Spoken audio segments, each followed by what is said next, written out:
Hello and welcome to this episode of Mind the Gap, Making Education Work Across the Globe with me, Tom Sherrington and Emma Turner. Hello, Emma. Hello. And we're absolutely thrilled. We've been looking forward to this episode for a long time. We're thrilled to have Doug Lemov with us, who is coming from Albany in New York. So hi, Doug. Welcome to our show. Thanks. Hi, Tom. Hi, Emma. Nice to be with you. And we've got so much to talk to you about. We've been sort of thinking about this for ages. And, you know, you are one of the great legends of education, communication. And you know, I don't know how you sort of wear that. You're probably very humble about it. I'm sure you are. But it's true that you're probably one of the most recognized names there is about professional development. And Teach Like a Champion is a global brand. So it's an amazing achievement, really, to have got that recognition out there. And the ideas you celebrate are so powerful, which is the key reason. So I just want to kick off by asking you kind of, you know, what's your kind of working life like now? What's your kind of main thing that you're working on as Teach Like a Champion? Is it, are we up to 3.0 yet? You know, what's going on in your life at the moment? Yeah, well, thanks for the kind words. I mean, I think you you overestimate me, but it's very gracious of you to do that. And I'm working on Teach Like a Champion 3.0 right now, which is look, I'm lucky to get to write and have people pay attention to the things that I say, but it's grueling. You know, I've been on this. I get up at 5 o'clock in the morning and I write from 5 till 9 or 9:30 or until I lose my ability to focus. But I feel I feel lucky in that what I get to do for a living is study teachers, and I really fundamentally believe that teachers are the most important people in society, and that democracy is not sustainable with great teachers, and meritocracy is not sustainable with great teachers. Great teaching is a fleeting thing, and so I get to study teachers who I think are great at the work and try and describe what they do. And it's a big opportunity, but it's a big responsibility. So honestly, I feel, to describe Teach Like a Champion 3.0 right now is for the next couple of weeks is a pretty stressful idea until I'm done. And then there'll be the enjoyment of getting to share the ideas that I've learned from outstanding teachers with people and hearing back from them about how they can take them and improve them and make them work for kids so that we can serve all of our pupils as well as we possibly can. Well, so what can you give us an idea of kind of how things are developing? Because, obviously the first book, 49 and it's up to 62. And I noticed on Twitter, you were putting out some feelers about, are there any of the terms that you'd like to see changed or anything? So what's the key change? I'd say the key change, I changed the number of techniques less. I changed the names of some techniques, and maybe I'll circle back to talking about some examples of that and why in a minute. I think the biggest changes are I wanted to tie into research more and be more intentional about describing the connection because I value research and think it's so important, and wanted to be more intentional about tying the connections between the things that I see great teachers doing and the science of working memory and cognitive load theory and retrieval practice and all the things that, we sort of know about the brain. I think that's one of the hidden stories of the last 10 or 20 years is how much cognitive science has learned about how we learn and how little it's affected teaching in some cases. So I also wanted to tie, there's a lot of great, what I would describe as, not cognitive science research, but social science research.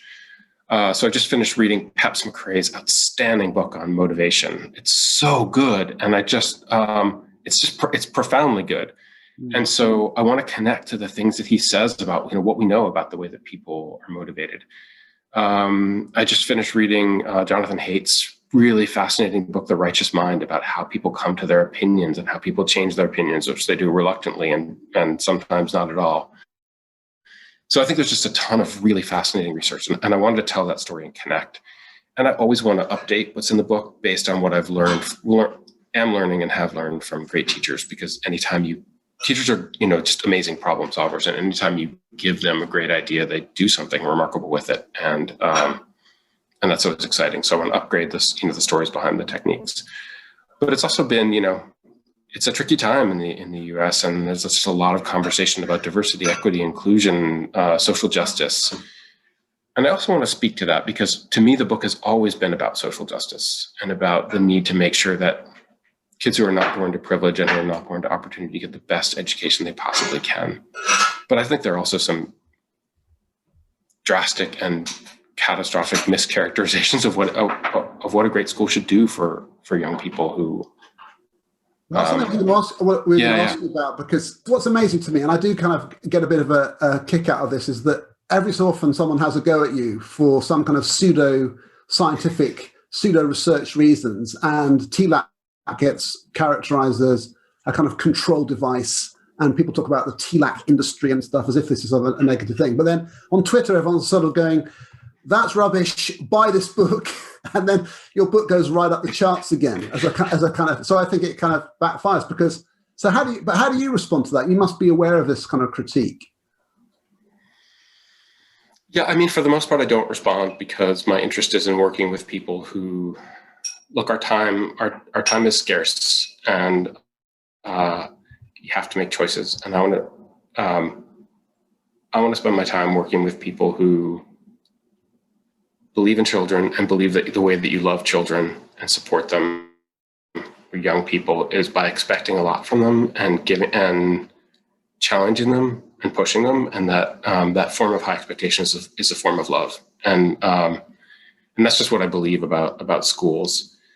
And so people who, I think there are people who deliberately mischaracterize my work, and I don't really have much time for it because there's too much work to be done with people who really want to do the work. And so, and then I think there are people who maybe misunderstand it.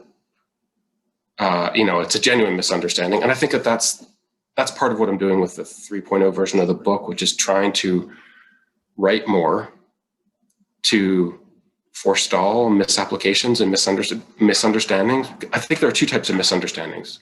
First of all, there are people who love the book and believe in it, and sometimes go too far and misapply a technique through a genuine misunderstanding of it. And I see that, I go to classrooms where people say, I'm doing Teach Like a Champion, and I walk into the classroom and I don't love what I see there, or don't like what I see there. And it makes, I have to reflect on myself. When someone tells me that what they're doing is Teach Like a Champion, and I don't like it and don't think it's good for children, then I have to think about, how did I tell the story in the book? And what are some of the things that I didn't say that were obvious to me that could have helped forestall this? And, and so that's one thing that I've been thinking about. And then I think there are other people who misinterpret it, for more skeptical reasons. They don't like it because of something that they perceive about it. That I also can do my best to control and shape those readings, and then I've done what I can do. So one example I give of that is I think one of the areas that for people who object to the book, what they object to most often is slant, which is the idea that students should track each other or should look at each other, and sometimes at the teacher in the course of teaching. And so I spent a lot of time telling that, I was really surprised when I went back to look at Teach Like a Champion 2.0, because I didn't tell a lot of the story that I know to be true about slant in the book. And so to me, slant is about human connection, and about the fact that we're deeply social creatures and we're profoundly influenced by the behaviors of people around us, whether or not we realize this. In part because, I write a lot in the book about, evolutionary science and how much, we think about ourselves as people who have evolved as individuals. And so we succeeded as in the struggle for evolution, for success evolutionarily, because we have a big brain and an opposable thumb, and because we can stand up straight. But actually the reason that we won in evolution was because we were coordinating groups, and we're drawn to coordinating groups, and we have evolved as social animals.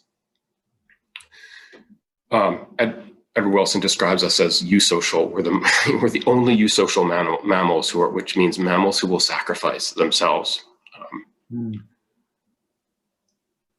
the individual for the good of the group, and that's something profound about people. And so when you're in the classroom, people are profoundly shaped by the expectations and norms of people around them, and children are expected to go to school in classrooms where a teacher might call on them, or they might decide suddenly to raise their hands because they're fascinated about what's happening in a biology classroom, and a student raises her hand and the teacher calls on her. And this is like a station of the cross in her life. Like, will she become a scholar and find that her curiosity about biology like shapes the rest of her life? Or will she be embarrassed about this moment when she raised her hand and she spoke aloud in class and the body language of all of the kids around her says, I don't give a damn what you're saying right now. And they're slouched and they're looking out the window. And the message that she gets from the group is, your words, your words are meaningless. No one in their right mind speaks from the heart in a setting like that. Like, kids are asked to go to classrooms like that all the time. And so you can change that by shaping the social behavior around students and asking students to make a habit of looking at one another when they talk, which says, I care about what you're saying, it matters to me, it's important, even on the day when you don't actually feel like, you kind of like feel low energy and you don't really want to look at someone and smile and nod your head and say, yeah, thanks that's really interesting, I appreciate what you're saying, because inside you're like, I don't really feel it today. But it helps you to pay attention and to focus and to learn more of that habit. And it makes it safe for other people to talk. And it builds a community and a place where words matter. And so I tried to tell that story much more clearly in the book. I changed the name of the technique. I changed it to habits of attention, because it's about the habits of paying attention and just showing people that our attention, that we honor them with our attention, because students deserve that and people deserve to understand why. And so people talk all the time about, some skeptics talk about how this idea of students looking at each other and socializing students, causing students to look at each other when they're talking in classes, like controlling Black and brown bodies. And I care more about their spirits and their minds, and students have a right, whatever background, they have a right to go to classrooms, to go to school all day in classrooms that honor them. That's amazing. I mean, I love that whole rationale. It's going to be so interesting to read that, because I think that's people are going to be diving straight into that. I can see it. So Emma, what's your take on that? It's so interesting, isn't it? I love hearing Doug talking about. You've got loads of questions. Oh, well, I did have loads of questions. I've completely changed my mind now. What I was going to say. The first thing I'm going to say is I feel like the teacher's pet, because I am also reading The Righteous Mind, and I have just finished Pets McRae, so I'm reading the same books as Doug Lemov. Fantastic. I feel like I have a little gold. Well, I'm reading the same books as you. Bless you, Doug. You're very kind. Right. What I was going to ask you about was a question from a colleague about being research informed, but I'm going to change that. And I'm going to ask you about, because you've mentioned slant and the importance of connection and students feeling connected in their learning, is how do we replicate that in the current situation? How do we ensure that children are listening to each other's contributions, that are feeling that love that you talk about when there's this, I know you talk about dissolve the screen, but when they're literally disconnected from each other, how can we create that learning community? Yeah, well, I think that's, it's such a profoundly important thing for students to feel connected. And so much of what works is perverse and unexpected. One of the things that I think, first of all, I think one of the most important things that we have to have is so basic, which is you have to have cameras on. And I've been hated and loathed a lot of times on social media. And maybe the time I was hated and loathed at most on social media this year was when I wrote a tweet about the fact that if you should have your camera on.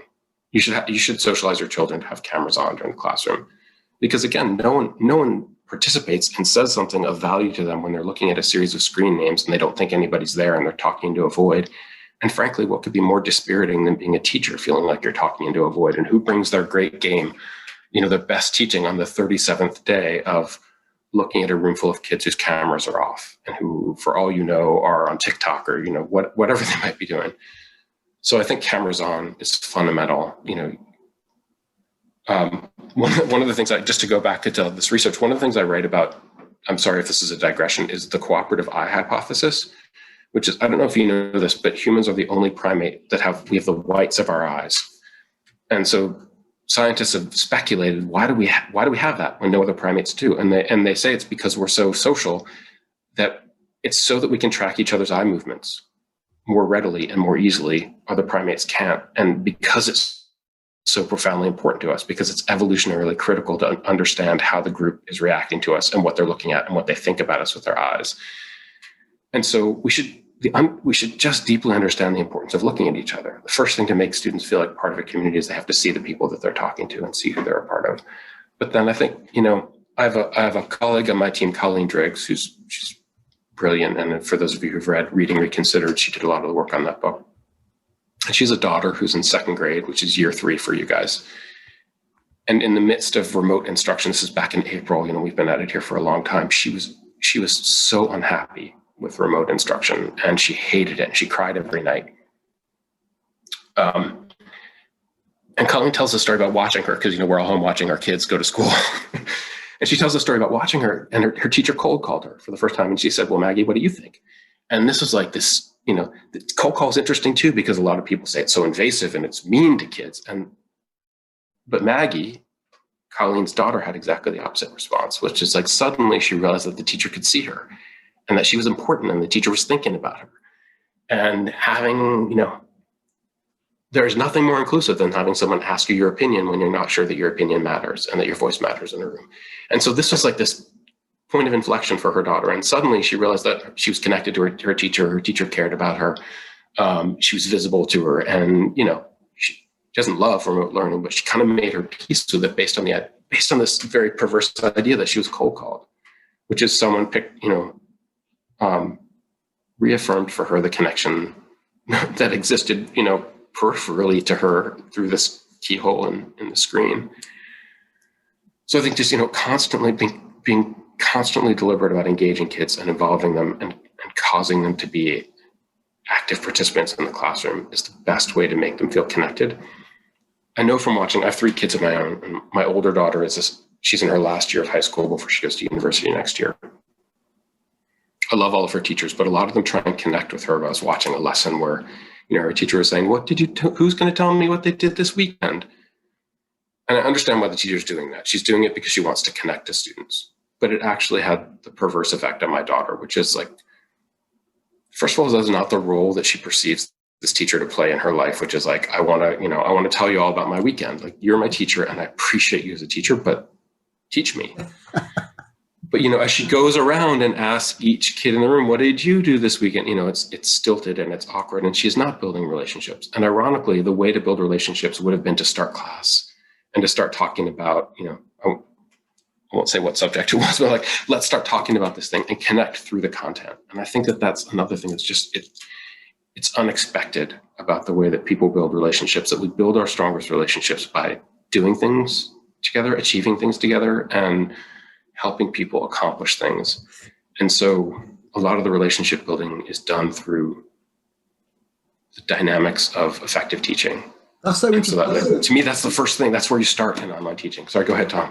No, I just think that's a fantastic insight, because I totally agree with that. And you communicate your care for a student by wanting to know what they think about, which forces are at play in the diagram in physics or something. And that isn't a superficial thing. I think it's a deep thing. And the cold calling for me, like when I do my training, cold calling is always in every session. And it's because it has this power.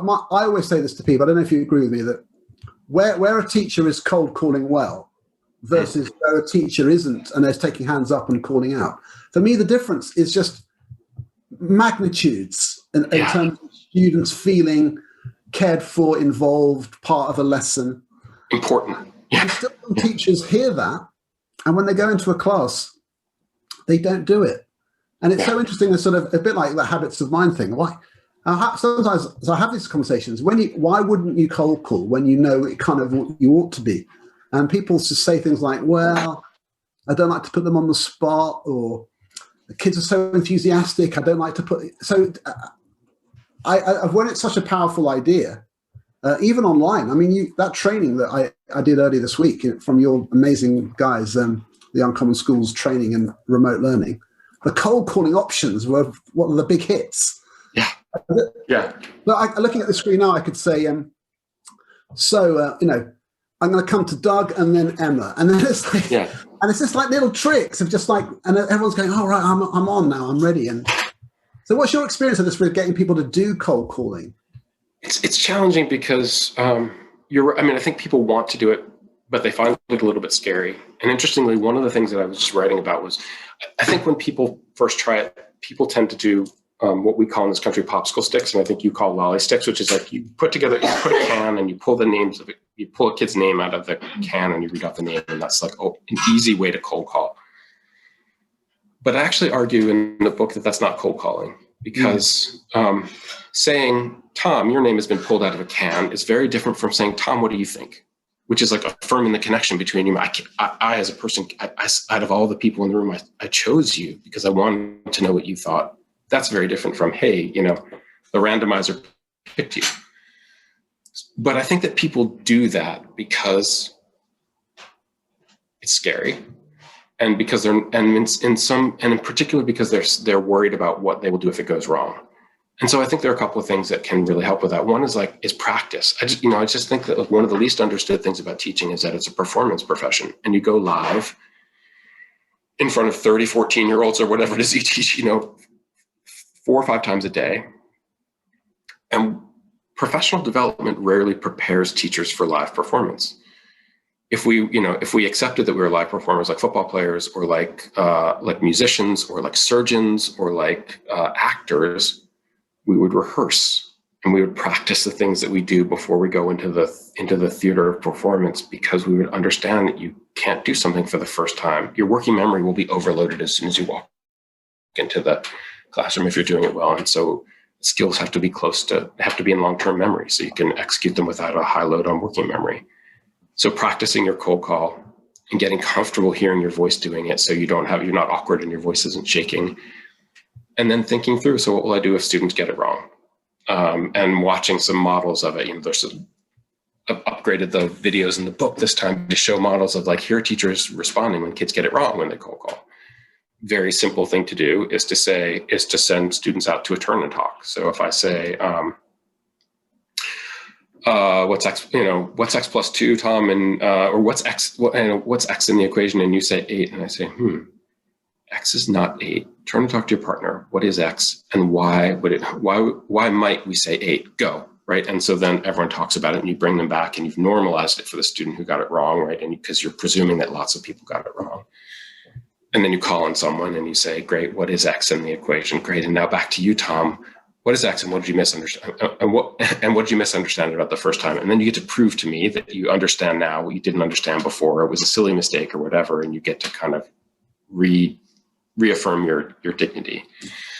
So I think practice is key, and preparation, planning through what I'll do if things get challenging. I think that helps a lot. And then well,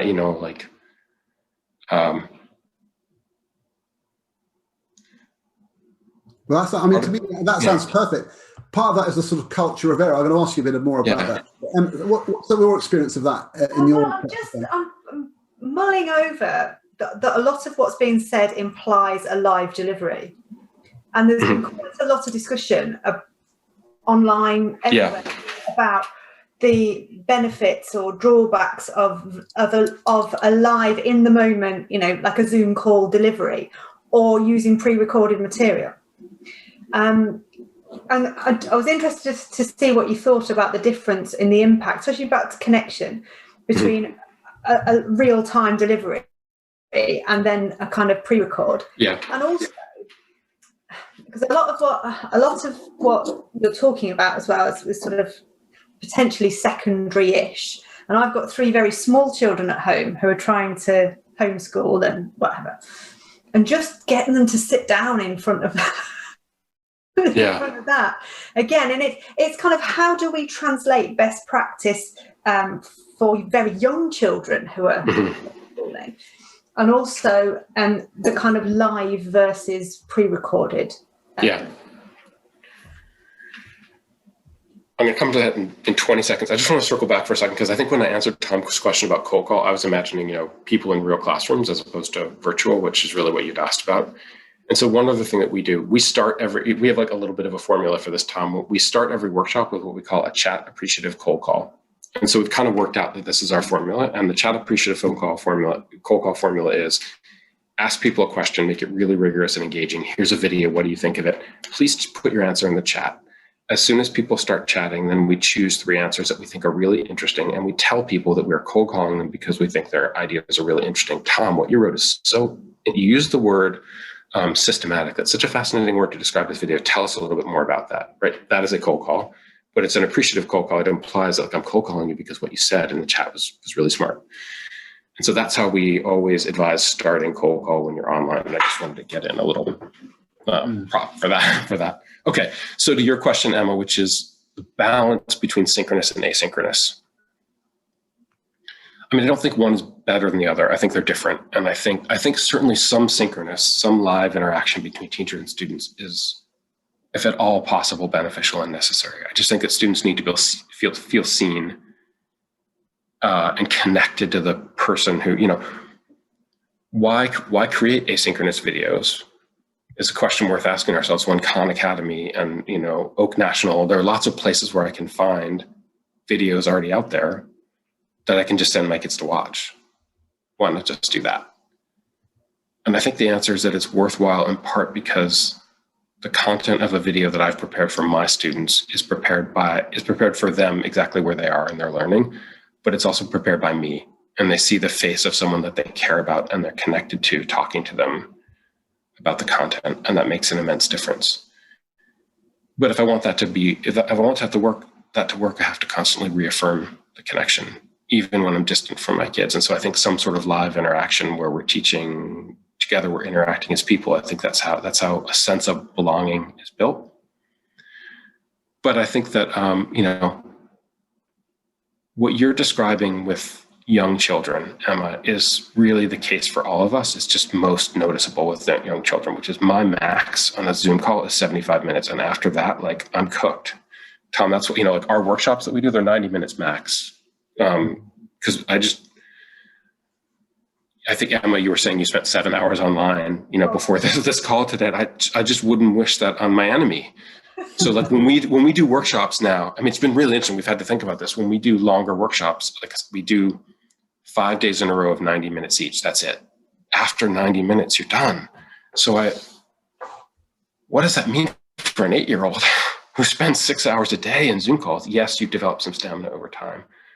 But I think we have to think about pacing. And part of pacing is balancing the ways that we engage kids. And so maybe for an 8-year-old, it's 30 minutes of live Zoom-based instruction.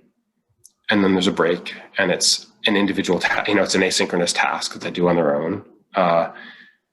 Because Zoom fatigue is real. And so I think dosage is one question, which is how much time do we spend doing these things, but also how do we move back and forth between them so that we keep people as fresh as possible.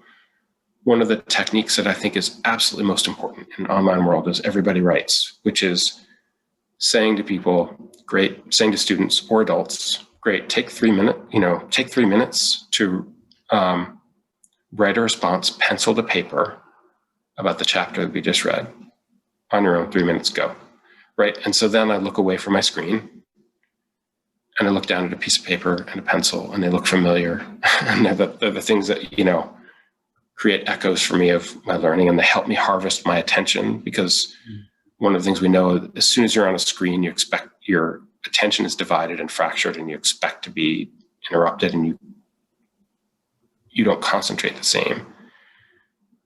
And so now I've built in more attention today, but I've also built a break from the screen. And then when I come back after looking down at my paper for 3 minutes, the screen, all of a sudden, my attention level is higher. And so I think a lot of managing people, and especially young children, through the day is thinking about shifting the modalities through which we interact. And that's a very challenging thing. And I don't diminish for teachers who are living it every day how hard it is, especially with glitchy internet and unreliable access to internet. But I do think that the answer is not, it's some combination of the two. Interesting. I like the way that in your workshop you sort of explore synchronous, asynchronous, and a sort of hybrid, semi-synchronous kind of idea. And I've been talking to teachers this morning who run primary schools in London about their experience, and everyone's doing it differently. Now, one school they had every day the teacher talks to a fifth of the class intensively, because they can do much more interactive feedback, and then they touch base weekly in an extensive way with all the children, but then they set them lots of tasks, and they felt that that's more useful than having them all on screen and trying to engage with them all simultaneously. more often. And so that's interesting. And I thought that was an interesting sort of experiment that they're doing in a way. That's what they found is most productive. But it is amazing how creative teachers are having to be. We're all experimenting, aren't we? My youngest is 4, so he's having to do all of his schooling. I've got a 4-year-old, a 7-year-old, and a just turned 10-year-old. So they're all really quite young. And it's amazing watching the different age groups, what their attention's like, how long they can maintain focus on any one particular task. But the uniting factor, and it's interesting you're talking about connection, the thing that they are most joyful about is when they see their own teacher on the screen. I mean, they're literally jumping up and down. Look, mummy, it's my teacher. Look, it's my teacher. And it was interesting that you said about loving children, because especially for a very young child, that teacher who they spend all day with, normally at school, there's a whole kind of emotional thing about they miss them. It's almost like I don't mean like grieving, but there's a huge person in their life that's missing. So actually some of the connection, although yes, it needs to be focused on learning and moving their thinking forward, the most joyful thing they have in a week is when they go on a Zoom call and they just chat all together as a class about what they've been doing. And it's almost like the opposite of what you were saying with your daughter who's coming to the end of high school, is that you scroll right back, and when they're really tiny, they just want to sit and talk to their teacher because they haven't got that incidental bit when they walk in off the playground and they're having or they walk around the school or they go into assembly, and it's not negating the social impact that those children are kind of missing. They're missing that interaction with their teacher. So it's kind of what I've noticed from parenting a very young family through this, is actually the importance of social connection as well as a kind of learning connection. But I understand that obviously to learn better, they need that social connection. Yeah, humans yearn for connection. I think it's so, like, one of the things I took away from Jonathan Haidt's book is that we think of ourselves as individuals. That almost seems like a stupid statement. Like, what else would you think about yourself as not an individual? And I think the answer that Haidt gives is, like, in many parts of the world and through much of history, you would think of yourself as a part of a group as much as an individual, and that our minds are built through evolution to think that way. And because we have such an individualist mindset, we fail to recognize often the power of and the yearning of people to be a part of something. And, belonging is the most important emotion and the most important motivator.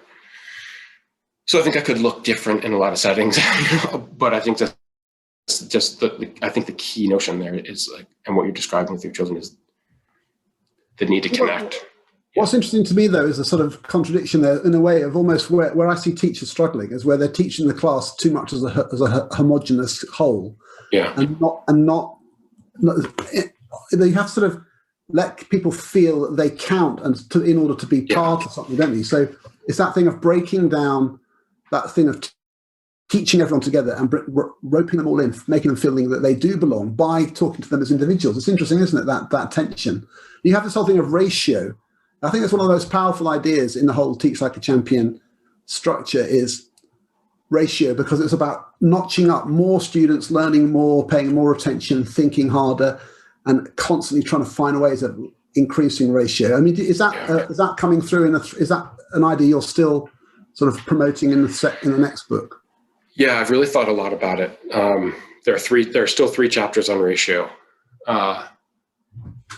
I think they're some of the most important chapters for sure. And so, my favorite is probably the one on writing, because, maybe it's my own personal bias because I'm a writer and I just value writing a lot. But I think that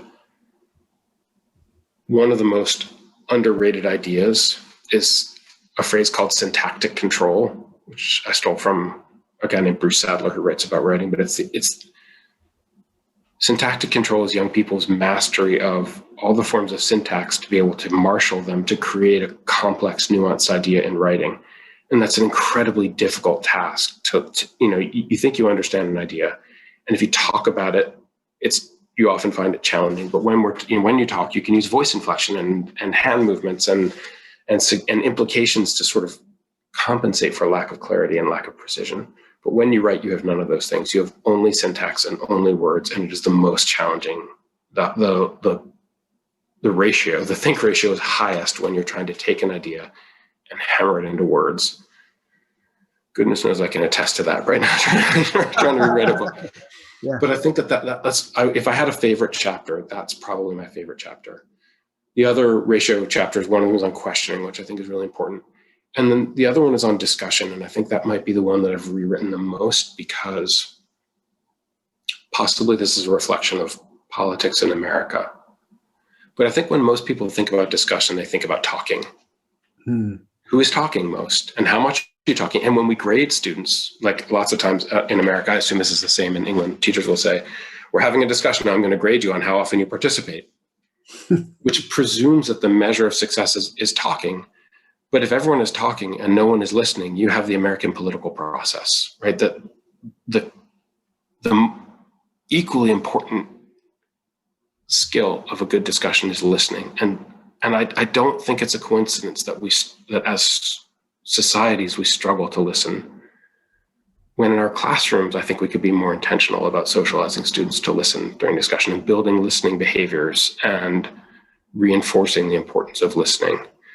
And so that chapter on discussion focuses a lot, strangely, on listening and building listening behaviors in students.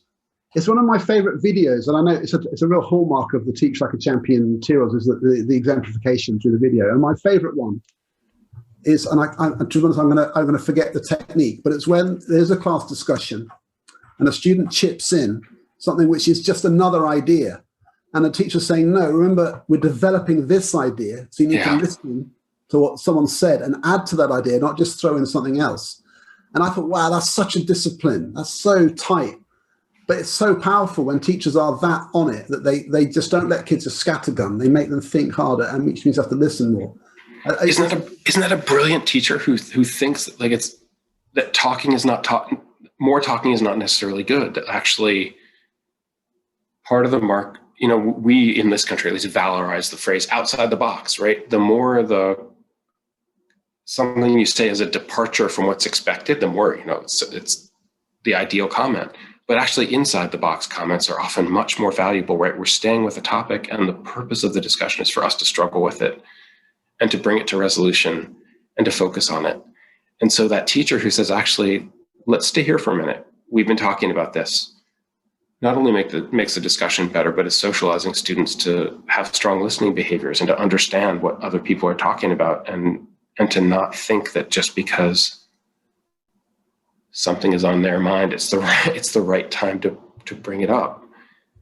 And I just think that as societies, we get farther and farther from that notion of I have an obligation to the people that I'm talking to make my comment relevant to them. I think it's, in part connected to the sort of rise of individualism as the sort of sole remaining criteria on behavior that Jonathan Haidt talks about. Yeah. But this notion of like, what was interesting to me, so I said it. Well, great, but what about what the rest of us were talking about? I'm so glad that you picked out that comment and that technique of all the things in Teach Like a Champion, because I just think it's so subtle and it's so hard to do to sort of communicate to students. Yeah, I'm glad you felt really strongly about that. But what we're talking about is something different right now. It's that art of, it's almost like a verbal fidelity, isn't it? Like it's I'm writing that. Honestly, I love verbal fidelity. If that shows up in the book, Emma. Work me on that, Doug. Verbal fidelity. Well, I'm a collector of phrases. There's no doubt about it. There you go. Emma Turner, verbal fidelity. You heard it here. But it's having that. My notes. Having that discipline, to have that verbal fidelity, because when I read Pet's McRae book about attention, and he said about the novelty bias, it's almost like, because we're hardwired as humans as well, to have that kind of moment. It's a real kind of strength to pull that back and not have that kind of novelty bias and think, no, this is our moment of fidelity as a class. And children need to know that. Children need to recognise that part of attention, part of focus, and part of learning is this fidelity. There you go. So many things that get called discussion in classrooms are not discussions at all. They're a sequence of comments made aloud. There are a series of comments made aloud in sequence in a room, but they're not a discussion. One person says one thing, another person says another thing, another person says another thing. A discussion is when we implicitly agree to a shared topic and we try to, and we focus on it and we bring it to resolution together. And I think a minority of the times when we think we're having discussions, we're really having discussions in the classroom. Which is where I think check for understanding, like as well as ratio, check for understanding. Oh, there's so many things, gosh. But to me, like it's where teachers are saying things like, what do you think, Michael? But Michael, what do you think Josephine was saying? Like, so Michael has to listen. So the check for understanding is tell me what you think she was saying, and so that he's brought in. And I've seen teachers do that well. Well, they know that a kid's made an incredible point. How does everyone benefit from that incredible point? Well, reflect it back to me. What do you think was being said? And even in a pair, like when you do talk partners, you don't say, what were you saying? You say, what was so-and-so saying to you? Because what did your partner say? Yeah. Because then they're like, I have to listen to my friend and represent them. And all those little subtleties are hugely powerful if you do them all the time. But it's giving the kids as well the language of discussion. So they need to learn those sentence starters and the associated vocabulary. Because if they only know and then but so, if they don't know, I agree in part, I concur, I agree wholeheartedly with that. However, have we looked at it? They need to know that extended discussion vocabulary, and that needs to be taught early, because it's not that children are incapable of having complex thought and discussion. It's just that sometimes they've not got that connective vocabulary to be able to connect their ideas in talk, because they haven't been taught the tools to be able to express themselves in that way. They understand a concept, but they haven't got thinking vocabulary. The presumption that somehow they will figure that out, they will infer that on their own is. My 4-year-old is not going to go on the playground and go, I concur. Right. He's not going to pick that up with his friends. I read the same evidence, but I interpreted it differently. I think you may have a little bit of bias there. But it's I think that's absolutely true. And Tom, to your point, I think it's also fascinating that what you described is actually a combination of two different techniques. It's what I love most about Teach Like a Champion, which is I see someone do something and I describe it to people. And suddenly they're like, yeah, and what you mean is this. And actually what they say that I mean is actually, they're describing something much better than what I mean, or they find an adaptation for it. And I mean, that's why I keep rewriting the book. Because I think what you just described is this combination of like the listening behaviors that I'm trying to get at in the ratio for discussion check, which is how do we help children learn to listen in the classroom, which is so vastly underrated.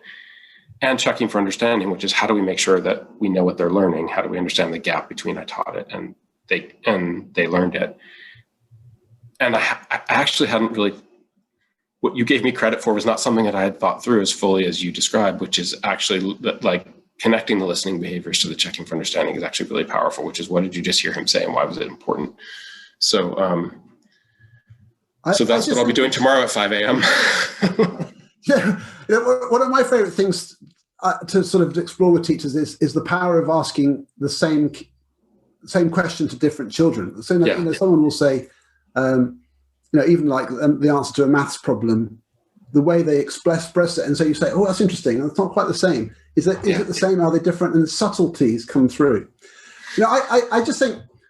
I feel like, we could talk to you for hours, but I have to say, I don't think I've ever been, in terms of teaching, more eagerly anticipating a teaching book than this third edition, because I've sent through your output on Twitter and so on. I don't know, there's a kind of shift, another shift, and I'm really excited about reading how you've changed, especially after the whole, like you say, and it was referenced in your webinar about this whole sort of social dynamic critique, which is you've been embracing at Uncommon Schools and so on.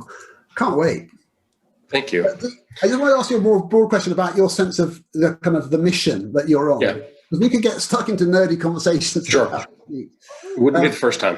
It comes so strongly through everything you say. Like it really comes from a deep place, doesn't it? This conviction.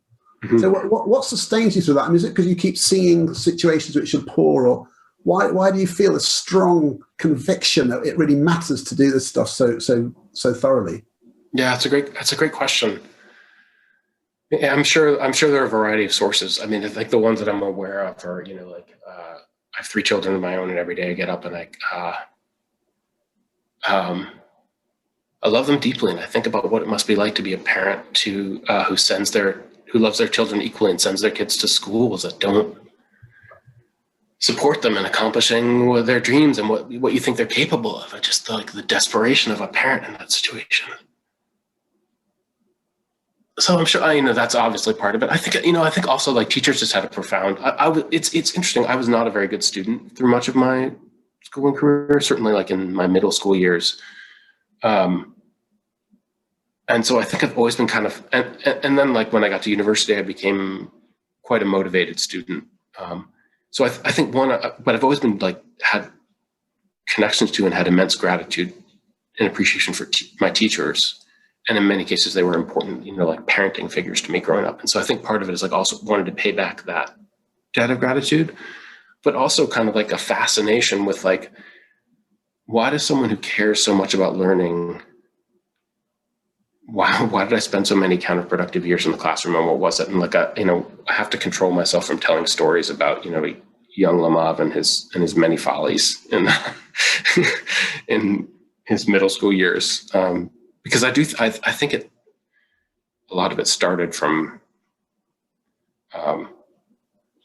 my kind of studying the environment around me and the expectations, even as a student. So maybe those are some of the antecedents, but I'm glad it comes through that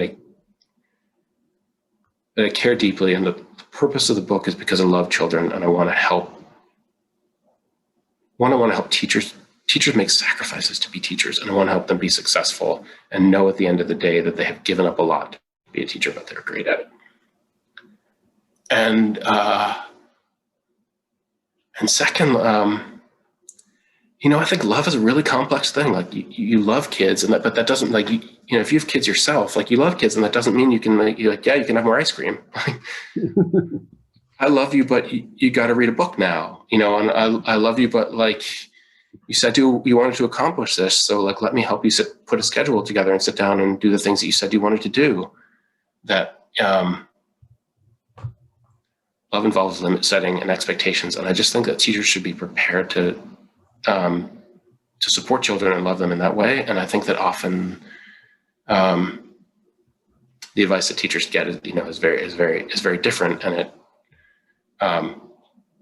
can result in I apologize if I'm going on here, but like there's a really fascinating vignette at the beginning of Dan Ariely's book, Predictably Irrational, which is a sort of behavioral economics book. And he describes taking bandages off. Interestingly, he was, speaking of child, he was a burn victim when he was like 20 or something like that. And spent a ton of time in hospitals having bandages removed. And the theory of nurses is that you should rip the Band-Aid off fast because in the end, it's less discomfort for the patient. And he came to doubt that because it was so uncomfortable for him as a patient. So later he became, like a behavioral economist and did some psychology work. And he tested this. And what he found in his research was that actually there's less discomfort if you take the bandages off slowly, that this folk wisdom is wrong. Yeah. So he went back to the hospital where he got all of his care, which is like, such a great story. And he told the nurses, and what the nurses said was, I'm still not doing it. And he was like, what? And they said, because the thing that you don't understand is how much pain it is for the nurses to take off the bandages slowly. And that ripping off the bandage for them they're attending to their own care at the same time, right? Ripping off the bandage for them mitigates the pain of watching your patient suffer. And there's an analogy there for teachers, which is like, it's very easy to treat yourself and to choose a treatment because it is less uncomfortable for you, the teacher, the nurse, as opposed to what's most beneficial for the patient. And I think a lot of the advice that gets given to teachers is, very smart people rationalizing ripping off bandages fast because it's easier as a smart person to rationalize why you should rip the bandage off fast as opposed to why you should take it off really, really, really slow, even if it's hard, right? And so I think maybe there's a hidden subtext of the book, which is like, if you want someone to tell you that it's okay to do what's easy for you, like, I'm not your guy. God knows. And I get shouted at a lot for that. But if you want someone to tell you how you can do what's what's best for kids, even though it's difficult. Like, I want to be that guy for people. Well, Emma, I think we need to wrap it up in a second. I'll let you do that. I just realised, Tom, we haven't asked about the coaching book. I know. We'll have to do that in another episode. Okay.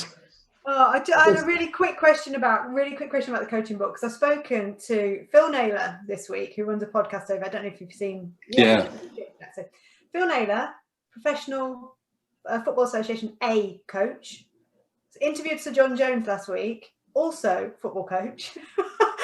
Obviously, you've written this book on coaching. I just want to know if the next route into teaching for recruitment is through coaching, or whether it's coaching goes into teaching or teaching goes into coaching. Which way is the dynamic?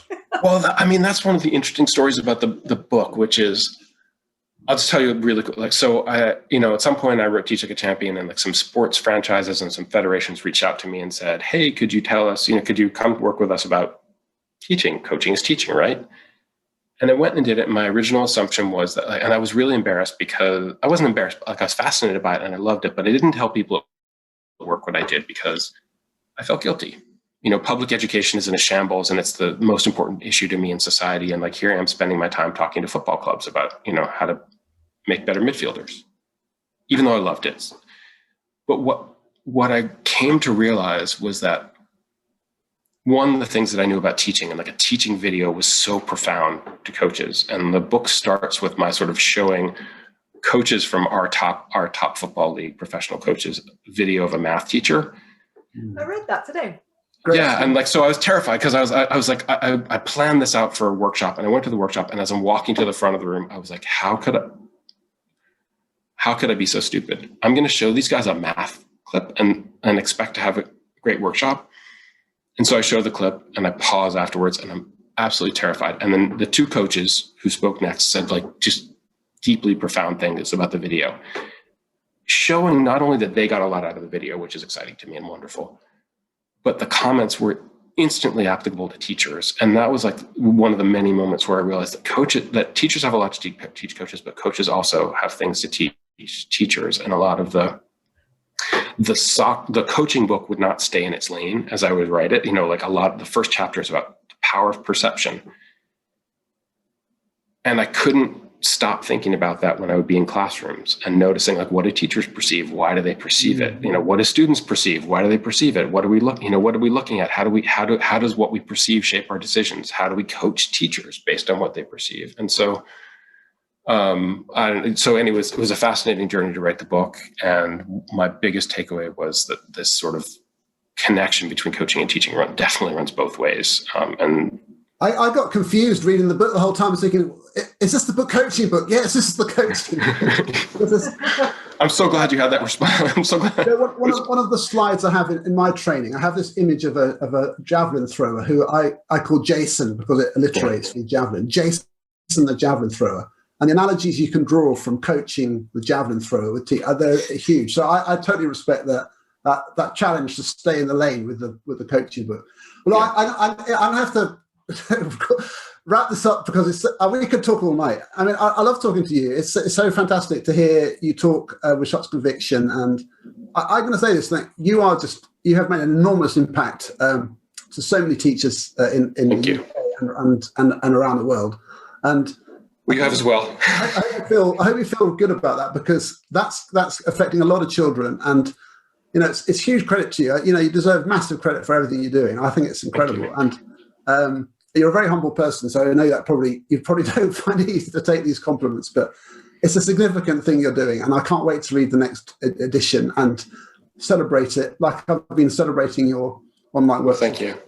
So thank you so much. It's very nice of you to say it. Thank you, and I've really enjoyed the conversation. And let's come back again, and we can talk about the coaching book if you want to. And again, thanks. I've really enjoyed it. Oh, thank you so much. Thank you. Okay, well, we'll see you again, everybody. Thank you for watching this episode of Mind the Gap with me and Emma, and we'll be back very soon with more guests. But thank you for joining us with the wonderful Doug Lemov.